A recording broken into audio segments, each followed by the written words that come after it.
திருவள்ளூர் அருகே கஞ்சா கடத்த 2 இளைஞர்கள் கைது செய்யப்பட்டு அவர்களிடமிருந்து 1 கிலோ 200 கிராம் கஞ்சாவை போலீசார் பறிமுதல் செய்தனர்.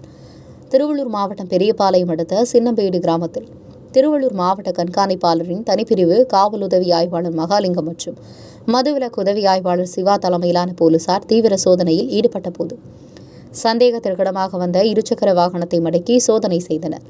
அப்போது கிளாம்பாக்கத்தை சேர்ந்த அஜித்குமார், தினேஷ் ஆகிய இருவரை மடக்கி சோதனை செய்ததில் இருசக்கர வாகனத்தில் மறைத்து வைத்திருந்த 1 கிலோ 200 கிராம் கஞ்சாவை போலீசார் பறிமுதல் செய்து இருவரையும் கைது செய்து வாகனத்தையும் பறிமுதல் செய்தனர்.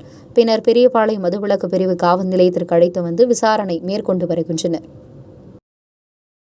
உடனுக்குடன் செய்திகளை தெரிந்து கொள்ள தமிழ்நாடு 24 நியூஸ் சேனலை சப்ஸ்கிரைப் செய்யுங்கள்.